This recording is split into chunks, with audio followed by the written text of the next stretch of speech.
자신감이 살 길입니다. 자신감이 살 길입니다라는 제목으로 우리 함께 말씀 나누기 원합니다. 여러분은 살아가시면서 얼마나 자신감을 가지고 이 땅을 살고 계십니까? 여러분 자신감이 있으십니까? 예, 대답이 적으시네요. 아마 목사님, 제가 왕년에는 하룻강아지 범 무서운 줄 모르고 그때는 자신감을 가지고 살았었습니다. 근데 산전수전 겪어보세요. 자신감요? 그런 거 잊어버린 지 오래됐습니다. 이제는 죽지 못해 삽니다. 그래서 어깨가 축 처지고 활기를 잃은 그런 인생을 혹시 살고 계시지는 않으십니까? 여러분, 사실 저도 그 미국에서 한국으로 올 때에는 굉장한 자신감을 가지고 왔었습니다. 지도를 펼쳐놓고 용산구 한남동을 보니까 완전히 서울의 한복판 중앙에 탁 자리 잡은 것이 광교회 한강의 빛 그러면서 사통팔달의 위치에서 성도들이 구름대와 같이 몰려올 것이다. 이런 기대를 가지고 왔습니다. 근데 와서 살아보니까 현실은 그렇지 않았습니다. 구름대와 같이 몰려오는 것은 구름대와 같이 몰려갈 수도 있는 위치라는 것을 알았습니다. 주변에 내놓으라 하는 대한민국의 초대형 교회들이 왜 이렇게 많습니까? 가깝게는 온누리교회, 사랑의 교회, 영락교회, 광림교회, 삼일교회, 충신교회 등 어차피 시동을 딱 걸면 10분, 15분 안에 갈 만한 교회들이 너무 많다는 것을 알게 되었습니다. 또 기독교 방송을 보면 웬 큰 교회들이 또 그렇게 많습니까? 그리고 신도시 같은 데서 또 목사님들 설교하시는데 젊은 목사님들이 왜 이렇게 설교를 또 잘하십니까? 아주 그냥 그 기가 팍팍 이렇게 죽습니다. 요즘은 지방 중소도시도 보면은 중대형 교회들이 얼마나 큰 영향력을 끼치는지 모릅니다. 반면에 우리 지역을 보니까 뉴타운이다 재개발이다 해서 잔뜩 땅값만 올라놓고 그리고 개발은 언제 될지 모른다고 말하고 주민들은 자꾸 빠져나가고 마을은 점점 황폐해지고 이슬람권 외국인들은 자꾸 늘어나는 것 같고 살아보니까 이 꼭대기는 보기에는 중심인데 밑에 있는 사람들은 절대로 안 올라오는 아주 이 후미진 그 막다른 골목 같은 곳임을 깨닫게 되었습니다. 그러니까 상대적으로 자꾸 위축이 드는 것입니다. 자신감을 잃게 됩니다. 매사가 좀 부정적이 되고 솔직히 좀 격려가 많이 필요합니다. 그래도 감사하게도 또 우리 성도님들이 위하여 기도해 주시고 또 이렇게 격려해 주시기 때문에 제가 이렇게 그래도 기 덜 죽고 사는 줄로 이렇게 믿습니다. 여러분, 아무튼 자꾸 우리가 살면서 보면 자신감을 잃게 되는 것이 우리의 현실이라는 것입니다. 사랑하는 성도님들, 제 이야기를 드렸는데 여러분들은 살면서 어떤 마음이 드십니까? 오늘 읽은 민수기를 보면 두 종류의 사람이 나옵니다. 자신감을 가지고 사는 사람과 자신감을 다 잃어버린 그런 사람이 나옵니다. 근데 심지어 자신감을 잃은 나머지 자기를 가리켜서 메뚜기라고 말할 정도로 부정적인 사람을 우리는 오늘 본문에서 발견할 수 있습니다. 그들은 그냥 생각한 것입니다. 그것은 그냥 생각이었습니다. 자신을 어떻게 생각하느냐, 자신감을 가지고 세상을 긍정적으로 보느냐, 나를 긍정적으로 이렇게 평가하느냐, 아니면 자신감을 잃고 세상을 부정적으로 보고 내 자신을 부정적으로 보고 있느냐, 그 생각의 차이일 뿐이었습니다. 여러분, 근데 그 생각의 차이가 인생을 뒤바꾸어 놓았습니다. 그냥 생각인데 자신감을 가지고 살고 또는 자신감을 잃어버리고 살아가는 그냥 생각의 차이인데 한 사람은 약속의 땅을 바라만 보았을 뿐 들어가지 못하는 실패한 인생을 살았습니다. 다른 한쪽 사람들은 남들은 다 못 들어가도 두 사람만은 자신감 있게 들어갈 수 있었던 성공한 인생이 되었습니다. 여러분, 이 모습을 보면서 정신이 번쩍 들지 않으십니까? 그냥 생각인데, 여러분, 우리가 현실이라고 하는 것은 내 마음대로 안 되지 않습니까? 우리의 생각은 우리 마음먹은 대로 되지 않겠습니까? 여러분, 생각은 마음먹기에 달린 것인데 우리의 생각이 우리의 인생을 결정한다는 것입니다. 실패한 인생이기 때문에 생각을 잘못한 것이 아니라 생각을 잘못해서 인생이 실패한 것이라면 우리가 정신을 차려야 되지 않겠습니까? 내 마음속에서 자신감만 회복되어도 긍정적인 사고로만 바뀌어져도 성공할 수 있다면 우리 바꾸어야 하지 않겠습니까? 여러분, 12명 중에 10명이 우리는 메뚜기 같다라고 자신감을 잃고 부정적인 생각을 하고 있을 때 아니다, 저들은 우리의 밥이다라고 말할 수 있었던 여호수아와 갈렙, 이 두 사람을 한번 보시기 바랍니다. 도대체 그들이 무엇이 그들을 그렇게 만들 수 있었을까요? 우리도 여호수아와 갈렙처럼 자신감을 가지고 긍정적이고 적극적인 태도로 살 수만 있다면 우리의 인생도 충분히 성공적인 삶을 살게 될 줄로 믿습니다. 그것을 우리가 하나씩 점검하면서 우리의 삶의 모습이 전보다 더 자신감 있게 우리가 살아갈 수 있는 저와 여러분 되시기를 주님의 이름으로 축원합니다. 첫 번째로 보면 자신감은 자기가 어디에 속해 있는가를 바로 알 때 가질 수 있습니다. 내가 어디에 속해 있는가? 9절을 보니까 그들의 보호자는 그들에게서 떠났고 여호와는 우리와 함께 하시니라. 여호와는 우리와 함께 한다라고 지금 말하고 있습니다. 여러분, 사실 10명의 정탐꾼들과 여호수아와 갈렙 중 누가 더 옳았습니까? 엄밀히 말하면 10 정탐꾼의 견해가 더 옳은 것 아닙니까? 사실 가나안의 거민들은 거인들이었습니다. 이미 오래전에 도시국가를 형성하고 있었고 이미 정비된 군대를 가지고 있었습니다. 이미 나라의 형태를 갖추고 있었다는 것입니다. 거기에 반해서 이스라엘 백성들은 아주 오합지졸들이었습니다. 얼마 전까지 애굽에 종살이 하다가 그러다가 지금 이렇게 모여서 이렇게 이곳저곳으로 떠돌아다니는 그런 떠돌이, 그런 유목민들이었습니다. 그런 뜨내기들 이스라엘 사람들이 무엇을 할 수 있었겠습니까? 근데 여호수아와 갈렙은 열정탐꾼이 가지고 있지 않은 것을 가지고 있었습니다. 그것은 그들의 소속감이었습니다. 그들은 여호와는 우리와 함께 하시니라, 하나님이 우리 이스라엘의 편이다라고 하는 그 분명한 소속감이 있었습니다. 하나님이 내 편이다라고 하는, 우리가 하나님 편이라고 하는 하나님과 내가 한 편임을, 소속감을 분명하게 가질 수 있었습니다.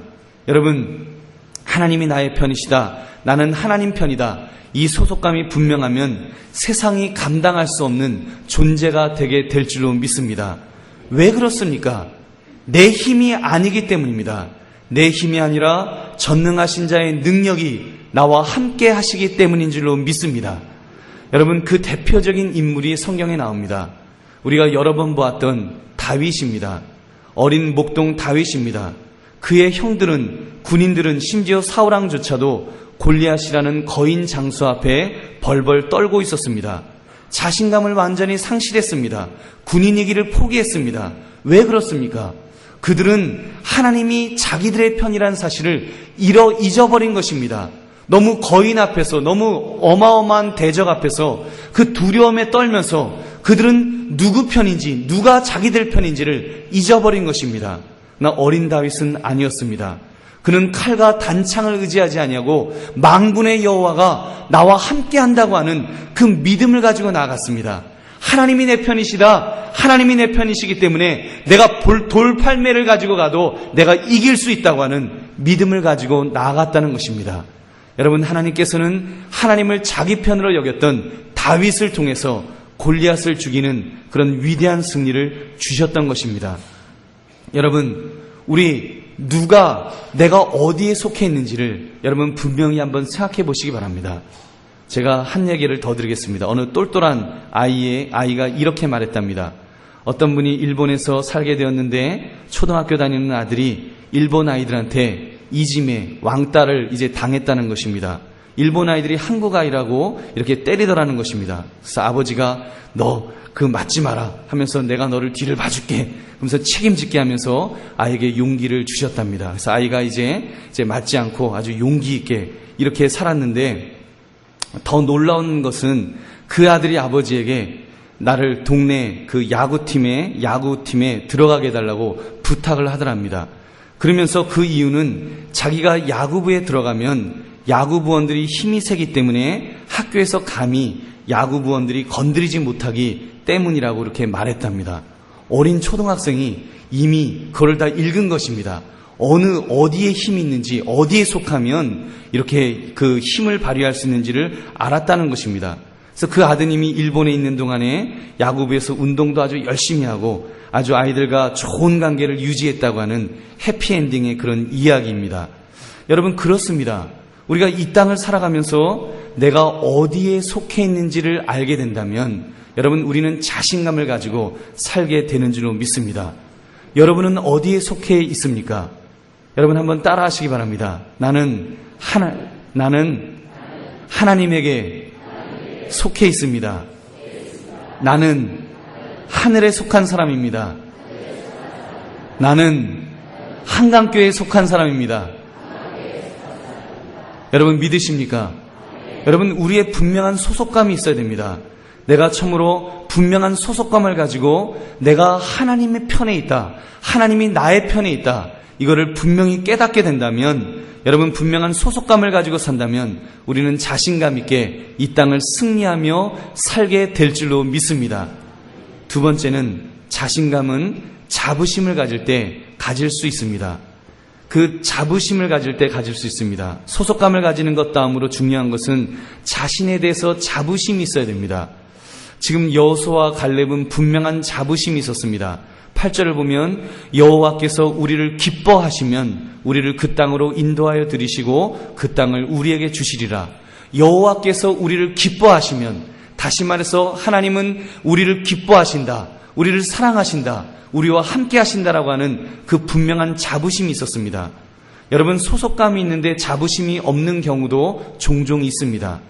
나는 사랑받지 못하고 있다, 나는 관심을 받지 못한다, 그런 마음을 가질 수도 있습니다.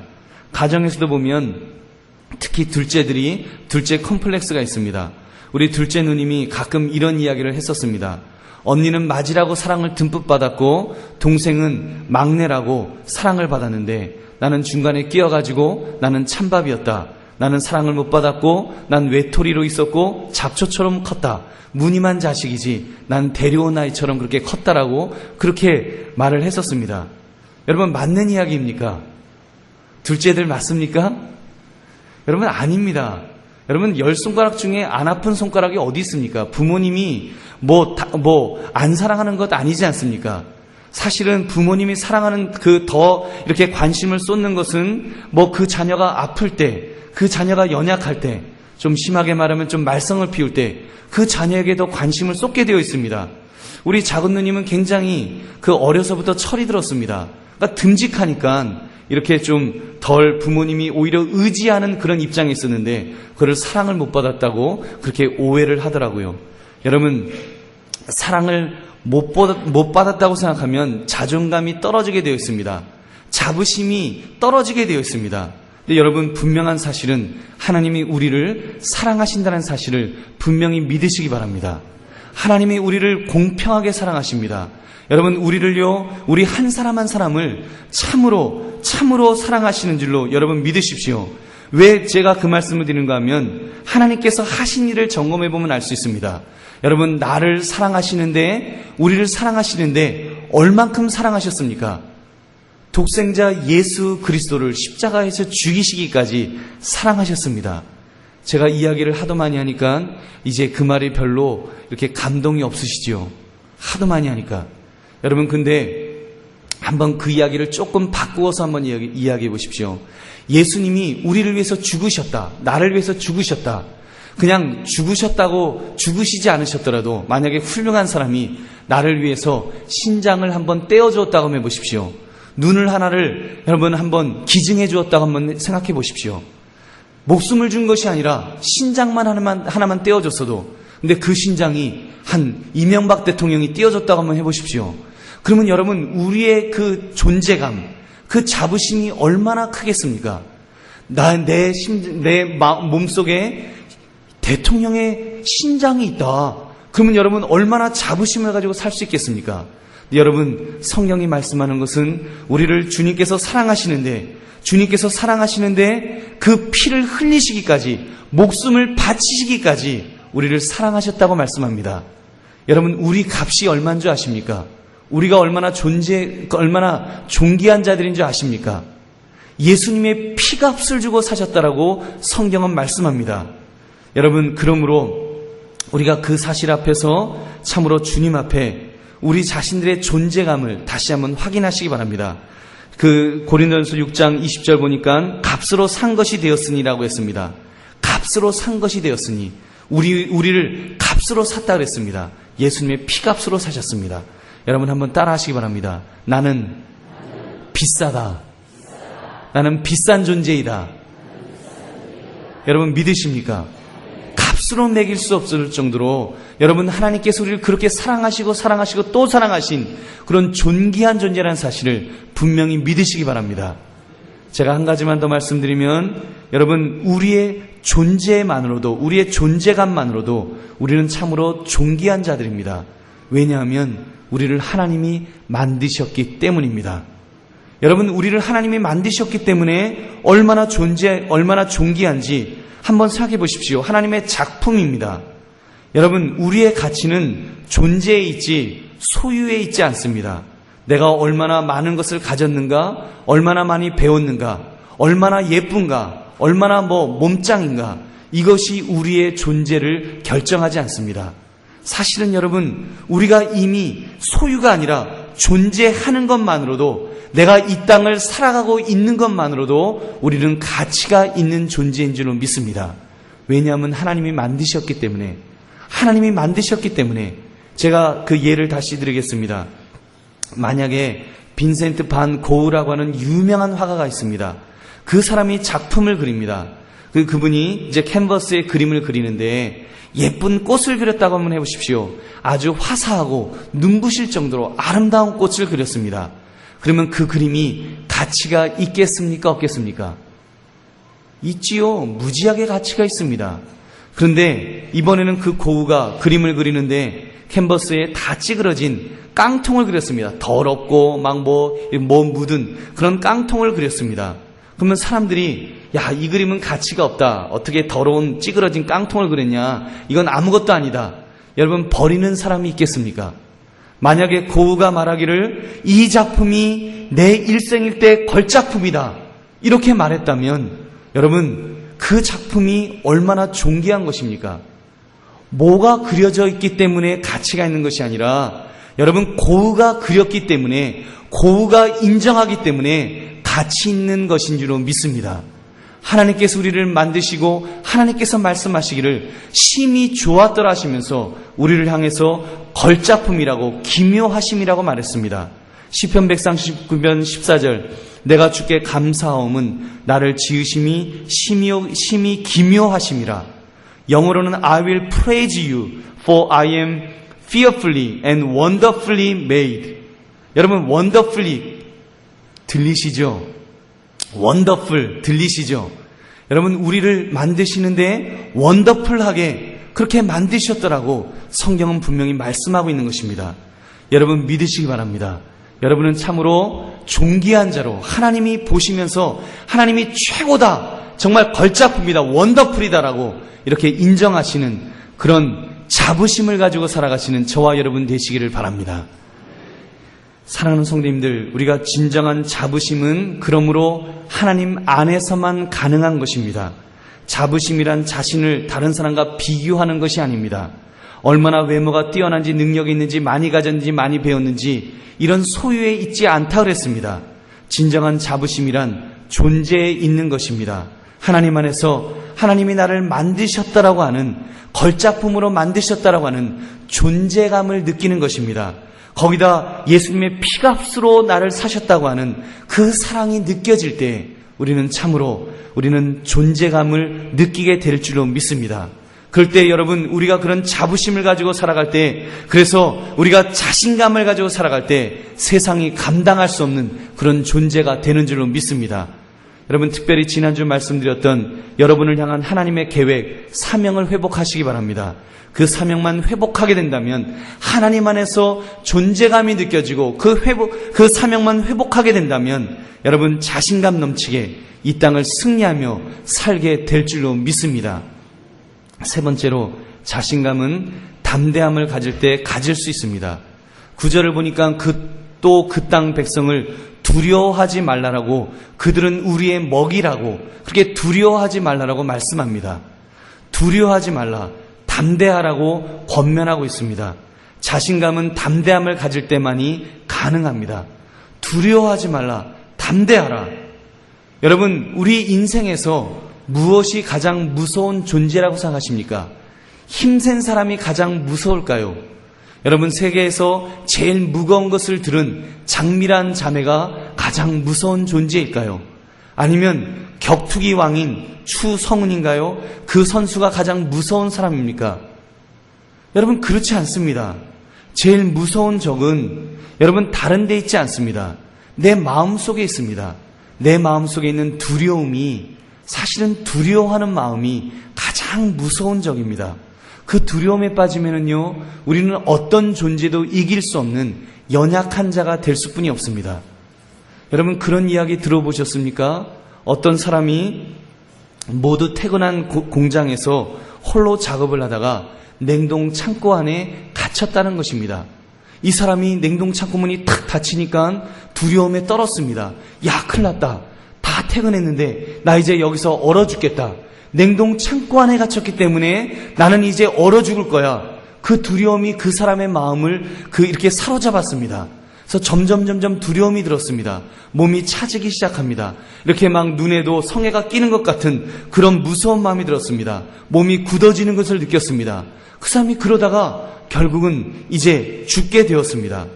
다음날 직원들이 냉동 창고 안에서 꽁꽁 얼어붙어 있는 듯한 그런 시체를 발견하게 되었습니다.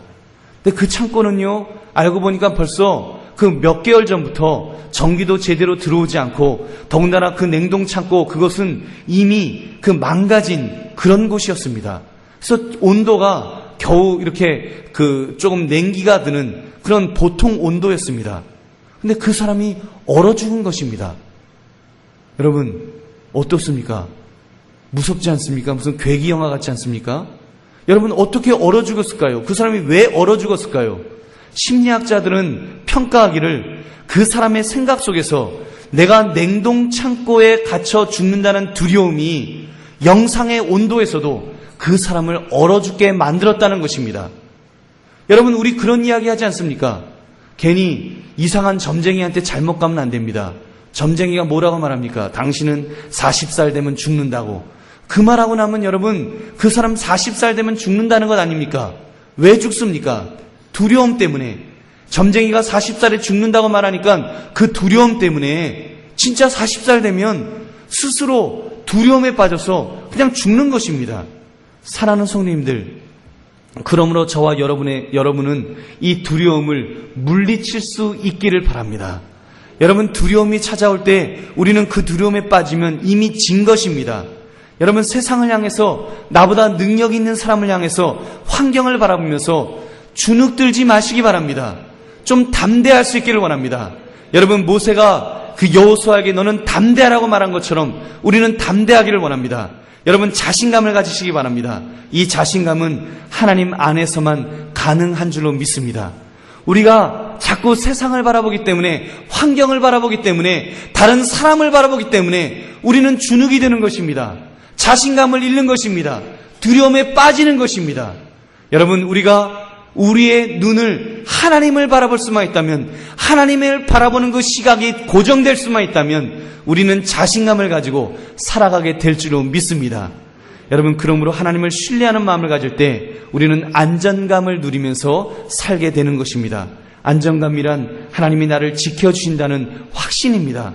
심지어 실패할 때에도, 우리가 실패할 수뿐이 없는 상황에 놓인다고 할지라도 나를 다시 일으켜 세워주실 것이다, 내가 절망에 빠져도 나를 세워주실 것이다라고 하는 이 확신, 이 담대함을 가지게 되는 것입니다.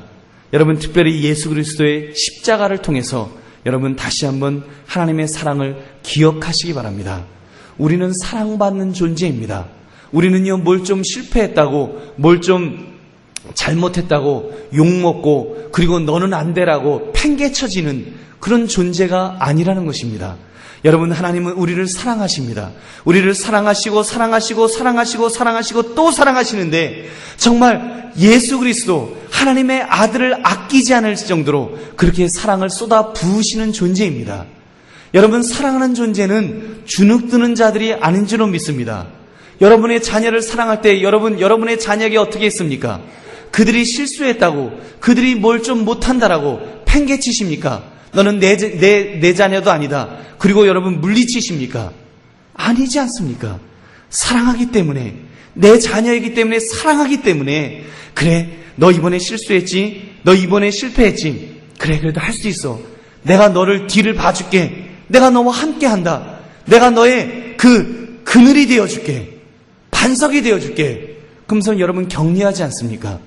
사랑하는 성도님들, 그 하나님의 사랑 앞에서 우리 좀 자부심을 가질 수 있기를 원합니다. 주눅들지 말기를 원합니다. 여러분 두려움에 떨지 않기를 바랍니다.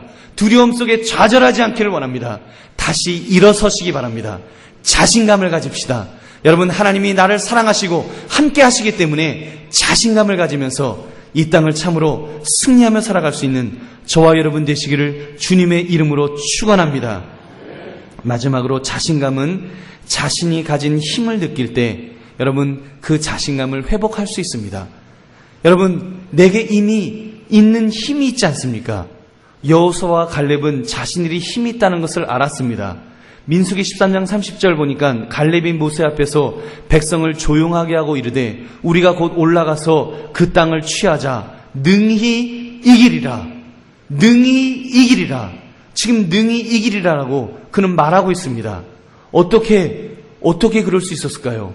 그는요 그동안 이스라엘 백성들에게 함께 하셨던 하나님의 능력을 기억하고 있었습니다. 하나님이 우리와 함께 하셨는데 우리가 전쟁에 나가면 승리하게 하셨는데 어려움 속에서도 무서운 적 앞에서도 이기게 하셨는데 이번에도 이기게 하실 것이다. 그 믿음이 있었습니다. 근데 열 정탐꾼은 그렇지 않았습니다. 그들은 두려움에 떨었습니다. 그들은 벌벌 떨면서 그 하나님이 함께 하셨던 그 힘을 기억하지 못하고 대적만 바라봤기 때문에 그 좌절하고 부정적인 생각만 가졌던 것입니다. 여러분, 사랑하는 성님들, 여러분에게도 하나님이 주신 힘이 있지 않으십니까? 여러분에게 이미 주신 하나님의 힘이 있지 않으십니까? 있으십니까? 없으십니까? 여러분, 그 힘을 저는 간증이라고 말하고 싶습니다. 그리고 그것을 감사라고 말하고 싶습니다. 여러분 간증과 감사, 하나님이 내 삶 속에서 역사하셨던 순간들이 있지 않습니까? 그것이 여러분에게 힘입니다. 간증이 여러분의 힘이요 감사할 것들이 여러분의 힘입니다. 그것을 잘 붙들어야 됩니다. 그것을 잘 붙들고 기억하고 발전시켜서 여러분 그것을 나의 힘으로 체화시켜야 됩니다. 이런 분이 있더라고요. 어떤 분은 하나님 앞에서 자기의 병이 낫게 해달라고 기도를 하였답니다. 기도를 하고서 그 기도한 사실을 잊어버렸습니다. 그리고 세월이 수십 년이 흘렀습니다. 이제 연세가 많은 분이 되었는데 나중에 알고 보니까 그 병이 나았다는 것을 그 흔적을 통해서 이렇게 엑스레이를 찍는데 그 병이 깨끗하게 나았다는 것을 이제 아시게 되었다는 것입니다. 나중에라도 이제 그분이 간증하셨습니다. 그런데 참 안타깝더라고요. 수십 년이 지나도록 하나님의 능력을 깨닫지 못하고 감사하지 못하고 살았다는 그 세월 너무 아깝지 않습니까? 물론 그분은 믿음으로 살았지만 만약에 그것을 깨닫지 못해서 나에게는 아무런 능력이 없어, 능력도 나타나지 않아, 나는 참으로 이렇게 하나님이 나를 사랑하시지 않나 봐, 그리고 패배주의에 빠져있고 그리고 남들만 부러워하면서 세월을 만약에 허비하였더라면 얼마나 안타깝겠습니까? 여러분 사랑하는 성도님들, 여러분이 가진 힘, 여러분 그것을 잘 발전시키시기 바랍니다. 여러분 이미 하나님이 여러분에게 주신 은혜, 그거를 잘 발전시키십시오. 잘 기억하십시오. 그리고 그거를 정리하십시오. 그 간증을 여러분 정리하셔야 됩니다. 그리고 그거를 나의 것으로 만들어야 됩니다. 나의 이야기로 만들어야 됩니다. 여러분 나의 이야기로 만들고 그 간증을 붙들면서 여러분 그 간증 속에서 나에게 함께 하셨던 하나님을 내가 다시 한번 굳게 붙드는 것입니다. 여러분 나와 함께 하셨던 하나님을 붙들 수만 있다면 그것이 내게 동력이 될 것입니다. 하나님의 능력이 내게 동력이 되어져서 과거에만 함께 하셨던 하나님이 아니라 지금 현재도 함께 하시는 하나님으로 믿게 될 줄로 믿습니다. 그리고 앞으로도 나와 함께 하실 것이다, 그 확신을 가지게 되는 것입니다. 그걸 동력화시키는 것입니다. 여러분 내게 있는 힘을 더 동력화시키십시오. 더 큰 힘으로 만드십시오. 전능하신 하나님의 능력을 내 현재의 삶 속에서도, 과거뿐만 아니라 현재에서도 동력화시킬 때 우리가 담대하게 승리하며 살게 될 줄로 믿습니다. 빌립보서 4장 13절의 사도 바울의 고백처럼 내게 능력 주시는 자 안에서 내가 모든 것을 할 수 있느니라. 여러분 믿으십니까? 여러분 한번 따라 하시기 바랍니다. 내게 능력 주시는 자 안에서 내가 모든 것을 할 수 있느니라. 여러분 믿으십니까? 이미 여러분에게 능력 주시지 않았습니까? 이미 주신 분이 지금도 주시는 줄로 믿습니다. 앞으로도 주실 줄로 믿습니다. 우리가 그 능력을 극대화시킴으로 특별히 우리의 간증 이야기를 동력화시킴으로써 담대하게 세상을 이겨나갈 수 있는 저와 여러분 되시기를 주님의 이름으로 축원합니다. 말씀을 맺습니다. 말씀을 맺으면서 6일 약국 갑시다라는 베스트셀러를 잠깐 소개해드리기를 원합니다. 그 내용을 보면 경남 마산에 사시는 분이 그 서울대 약대를 나와서 마산에 가서 5평도 안 되는 5평도 안 되는 약국을 시작했다는 것입니다. 그분이 약국을 시작해서 3년간 자기 약국을 알리기 위해서 택시를 타면서 6일 약국 갑시다라고 외쳤다는 것입니다. 근데 그분이 그 약국을 시작한 것이 돈이 없어갖고 너무너무 돈이 없어서 정말 저 총구석에 아주 이렇게 한쪽 구석에서 아무도 알아주지 않는 그런 외진 곳에서 이제 시작했다는 것입니다. 근데 스스로 자신감을 가지고 이렇게 이야기할 때 택시를 타면 일부러 6일 약국 갑시다 이렇게 이야기를 했대요. 그럼 택시기사가 어디예요? 그러면 이제 설명을 해주면서 어디로 갑시다 하고 그 약국을 갔다는 것입니다. 근데 결국 그 약국이 이제 한 10여 년 만에 그 마산의 랜드마크로 성장되어져서 마산의 택시기사가 6일 약국 모르면 간첩이라고 할 정도로 그렇게 유명한 약국을 키웠다는 것입니다. 지금은 그분이 그 자산이 1조 2천억 원 되는 메가스터디라는 회사를 경영하는 CEO가 되어 있습니다. 제가 언제 그분을 한번 자세히 소개해드리겠습니다. 여러분 자영업 하시는 분들은 꼭 한번 읽어보시기 바라고 또 이렇게 그 교회에서 새가족 이렇게 하시는 분들도 여러분 읽어보시면 굉장히 도움이 많이 되는 그런 좋은 책입니다. 지난 수요일 제가 설교 세미나 갔더니 이분이 그 강사로 이렇게 초청되어서 20분간 짧은 특별 강연을 해주었습니다. 근데 아버지가 목사님이시고 아주 독실한 크리스찬으로서 이렇게 하셨더라고요. 그래서 제가 그 간증을 들으면서 역시 예수 믿는 사람이라서 역시 달랐구나 하고 제가 그렇게 그런 어떤 신앙적인 도전을 더 많이 받았습니다. 사랑하는 성도님들, 저도 이제부터는 택시 타면 한강교회 갑시다. 제가 그렇게 말할 것입니다. 제가 그동안은 솔직히 제가 이렇게 얘기했습니다. 이태원 이슬람 사원 지나서 도깨비 시장 갑시다 그랬습니다.